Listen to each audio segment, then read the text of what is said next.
Lendo a Bíblia com William Camelo. Dia 23 de janeiro, Gênesis 46, 1, 47 e 31. Jacó partiu para o Egito com todos os seus bens.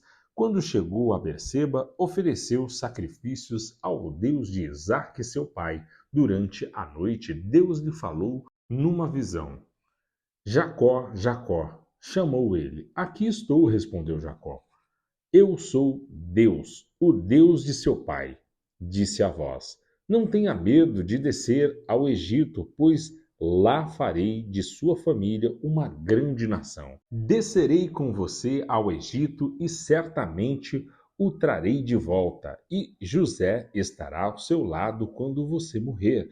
Então Jacó saiu de Berseba e seus filhos o levaram para o Egito.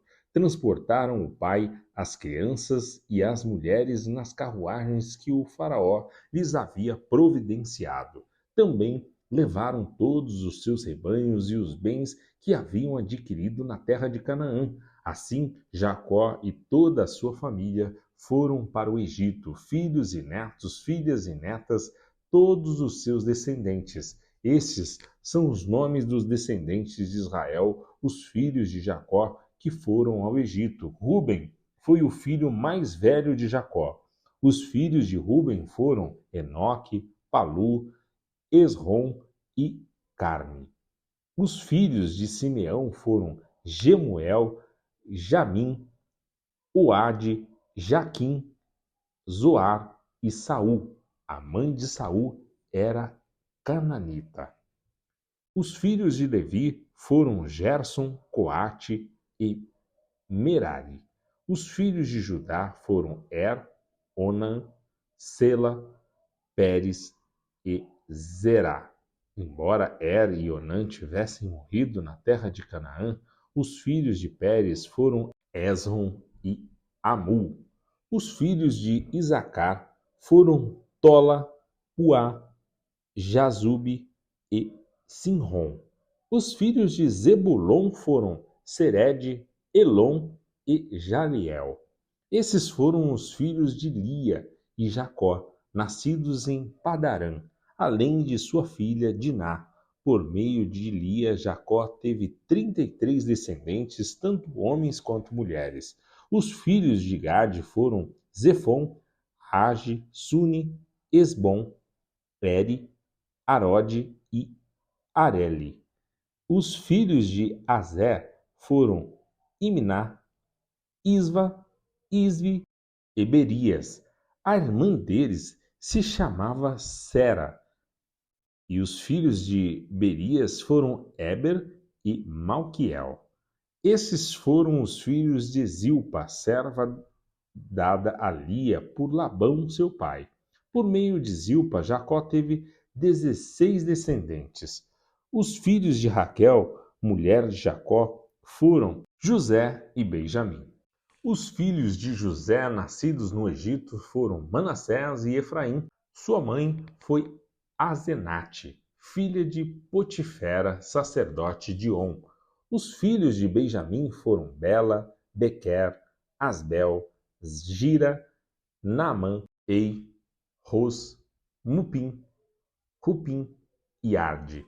Esses foram os filhos de Raquel e Jacó. Por meio de Raquel, Jacó teve 14 descendentes. O filho de Dan foi Russim. Os filhos de Naphtali foram Jazel, Guni, Jezer e Selim. Esses foram os filhos de Bila, serva dada a Raquel por Labão, seu pai. Por meio de Bila, Jacó teve 7 descendentes. No total, 66 descendentes diretos de Jacó foram com ele para o Egito, sem contar as esposas de seus filhos. Além deles, José teve 2 filhos que nasceram no Egito, totalizando 70 membros da família de Jacó no Egito. Quando estavam quase chegando, Jacó enviou Judá adiante para encontrar-se com José e pedir-lhe informações sobre o caminho para Gozem. José mandou preparar sua carruagem e partiu a Gozem, a fim de encontrar-se com seu pai Jacó. Quando José chegou, abraçou fortemente seu pai e, sem soltá-lo, chorou por longo tempo. Por fim, Jacó disse a José: Agora estou pronto para morrer, pois vi seu rosto novamente e sei que você está vivo. José disse a seus irmãos e toda a família de seu pai: Irei ao Faraó e lhe direi: Meus irmãos e toda a família de meu pai chegaram da terra de Canaã. Eles são pastores e criadores de gado, trouxeram consigo seus rebanhos de seu gado e todos os seus bens. Disse também: Quando o Faraó mandar chamá-los e perguntar-lhes em que vocês trabalham, digam o seguinte: durante toda a vida nós, seus servos, criamos rebanhos e gado, como sempre fizeram nossos antepassados. Quando lhes disserem isso, ele permitirá que vivam aqui na região de Gozém, pois os egípcios desprezam os pastores. José foi ver o faraó e lhe disse: Meu pai e meus irmãos chegaram da terra de Canaã, trouxeram seus rebanhos, seu gado e todos os seus bens, e agora estão na região de Gozém. José levou consigo 5 de seus irmãos e os apresentou ao faraó. Em que vocês trabalham? O faraó perguntou aos irmãos. Eles responderam: Nós, seus servos, somos pastores como nossos antepassados. Viemos morar no Egito por algum tempo, pois não há pastagem para os nossos rebanhos em Canaã. A fome é terrível naquela região. Por isso, pedimos sua permissão para morar na região de Gozém. Então o faraó disse a José: Agora que seu pai e seus irmãos estão com você, escolha qualquer lugar em todo o Egito para morarem. Dê-lhes a melhor terra do Egito, que vivam na região de Gozém. Se você descobrir entre eles homens capazes, coloque-os para cuidar de meus rebanhos. Em seguida, José trouxe seu pai Jacó e o apresentou ao faraó. E Jacó abençoou o faraó. Quantos anos o Senhor tem? Perguntou o faraó. Jacó respondeu: Tenho andado por este mundo há 130 árduos anos. Comparada à vida de meus antepassados, minha vida foi curta. Então Jacó abençoou o faraó novamente antes de deixar a corte. José deu ao seu pai e a seus irmãos a melhor terra do Egito, a região de Ramessés, e os acomodou ali conforme o faraó havia ordenado. José também providenciou mantimentos para seu pai e seus irmãos em quantidade proporcionais ao número de seus dependentes, incluindo as crianças pequenas. A essa altura, a escassez era tanta que se esgotaram todos os mantimentos e havia gente passando fome em toda a terra do Egito e de Canaã. Com o tempo, vendendo cereais para o povo, José arrecadou todo o dinheiro do Egito e de Canaã e o depositou no tesouro do faraó. Quando acabou o dinheiro do povo do Egito e de Canaã, todos os egípcios foram implorar a José: Não temos mais dinheiro, mas por favor, dê-nos alimento ou morreremos de fome diante dos seus olhos.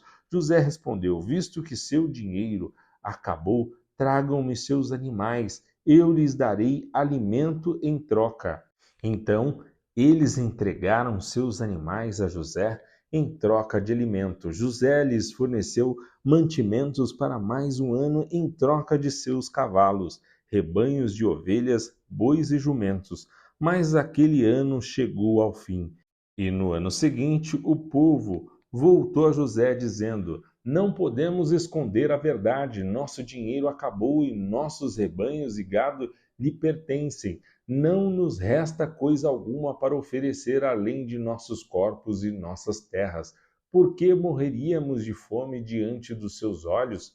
Compre-nos terras em troca de mantimento. Oferecemos nossas propriedades e a nós mesmos como servos do faraó. Dê-nos cereais para que vivamos e não morramos. e para que a terra não fique vazia e desolada. Assim José comprou toda a terra do Egito para o faraó. Todos os egípcios venderam seus campos, pois a fome era terrível. Em pouco tempo, todas as terras passaram a ser propriedade do faraó. Quanto ao povo, José os tornou todos escravos, de uma extremidade do Egito à outra. As únicas terras que ele não comprou foram as dos sacerdotes.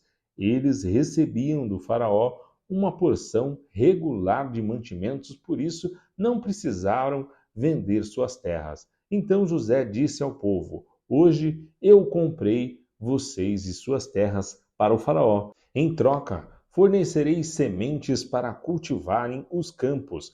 Quando vocês os ceifarem, 1/5 da colheita será do faraó. Fiquem com os outros 4/5 e usem como alimentos para vocês, para os membros de sua casa e para suas crianças.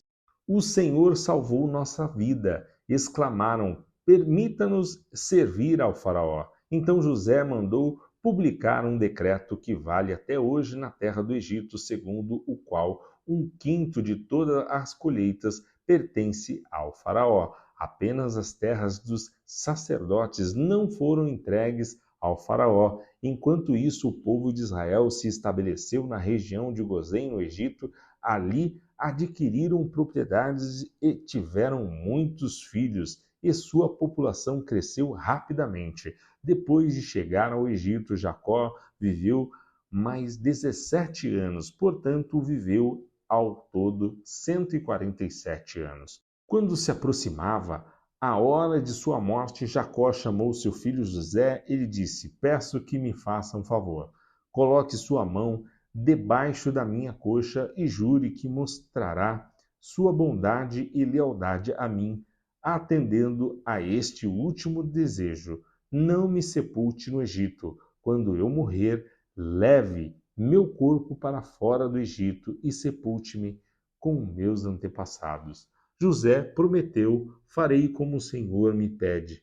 Jure que o fará. Insistiu.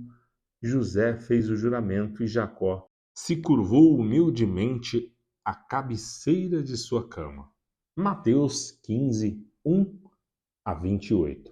Então alguns fariseus e mestres da lei chegaram de Jerusalém para ver Jesus e lhe perguntaram: por que seus discípulos desobedecem à tradição dos líderes religiosos? Eles não respeitam a cerimônia de lavar as mãos antes de comer. Jesus respondeu: e por que vocês, com suas tradições, desobedecem ao mandamento de Deus?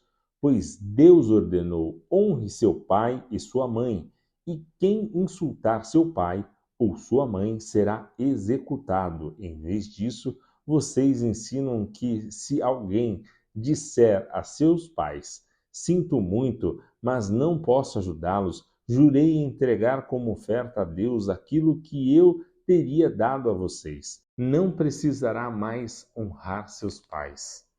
Com isso, vocês anulam a palavra de Deus em favor de sua própria tradição. Hipócritas! Isaías tinha razão quando assim profetizou a seu respeito.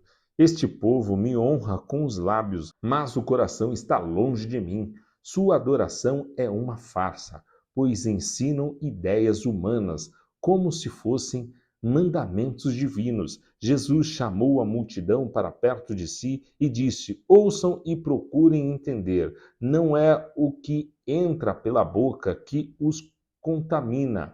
Vocês se contaminam com as palavras que saem dela. Então os discípulos vieram e perguntaram: o Senhor sabe que ofendeu os fariseus com isso que acabou de dizer? Jesus respondeu: toda planta que meu Pai celestial não plantou será arrancada pela raiz. Portanto, não façam caso deles. São iguais cegos conduzindo cegos. E se um cego conduz outro, ambos cairão numa vala.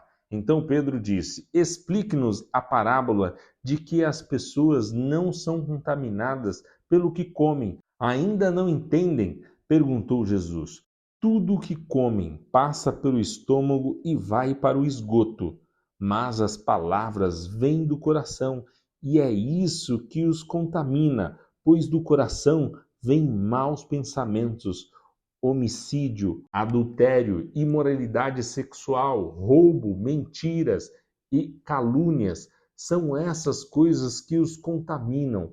Comer sem lavar as mãos não os contaminará. Então Jesus deixou a Galiléia rumo ao norte, para a região de Tiro e Sidom. Uma mulher cananeia que ali morava veio a ele suplicando: Senhor, filho de Davi, tenha misericórdia de mim. Minha filha está possuída por um demônio que a atormenta terrivelmente. Jesus não disse uma só palavra em resposta. Então os discípulos insistiram com ele: mande-a embora. Ela não para de gritar atrás de nós. Jesus disse à mulher: fui enviado para ajudar apenas as ovelhas perdidas do povo de Israel. A mulher, porém, aproximou-se, ajoelhou-se diante dele e implorou mais uma vez: Senhor, ajuda-me. Jesus respondeu: não é certo tirar comida das crianças e jogá-la aos cachorros. Senhor, é verdade, disse a mulher. No entanto, até os cachorros comem as migalhas que caem da mesa de seus donos. Mulher, sua fé é grande, disse-lhe Jesus. Seu pedido será atendido. E no mesmo instante, a filha dela foi curada. Salmos 19, 1 a 14. Os céus proclamam a glória de Deus. O firmamento demonstra a habilidade de suas mãos. Dia após dia, eles continuam a falar. Noite após noite, eles o tornam conhecido. Não há som nem palavras, nunca se ouve o que eles dizem. Sua mensagem, porém, chegou a toda a terra e suas palavras aos confins do mundo. Deus preparou no céu uma morada para o sol. Dela, o sol irrompe como o noivo depois do casamento. Alegra-se como o valente guerreiro em seu caminho. O sol nasce numa extremidade do céu e realiza seu trajeto até a outra extremidade. Nada pode se esconder de seu calor. A lei do Senhor é perfeita e revigora a alma. Os decretos do Senhor são dignos de confiança e dão sabedoria aos ingênuos. Os preceitos do Senhor são justos e alegram o coração. Os mandamentos do Senhor são límpidos e iluminam a vida. O temor do Senhor é puro e dura para sempre. As instruções do Senhor são verdadeiras e todas elas são corretas. São mais desejáveis que o ouro, mesmo o ouro puro. São mais doces que o mel, mesmo o mel que goteja do favo. São uma advertência para o teu servo, grande recompensa para quem os cumpre. Quem é capaz de distinguir os próprios erros? Absolve-me das faltas que me são ocultas. Livra teu servo dos pecados intencionais. Não permitas que me controlem. Então serei inculpável e inocente de grande pecado. Que as palavras da minha boca e a meditação do meu coração sejam agradáveis a ti, Senhor, minha rocha e meu redentor. Provérbios 4, 14 a 19. Não imite a conduta dos perversos, nem siga pelos caminhos dos maus, nem pense nisso, não vá por esse caminho, desvie-se dele e siga adiante, pois os perversos não dormem enquanto não praticam o mal, não descansam enquanto não fazem alguém tropeçar, comem o pão da perversidade e bebem o vinho da violência. O caminho dos justos é como a primeira luz do amanhecer, que brilha cada vez mais até o dia pleno clarear. O caminho dos perversos é como a mais absoluta escuridão. Nem sequer sabem o que os faz tropeçar.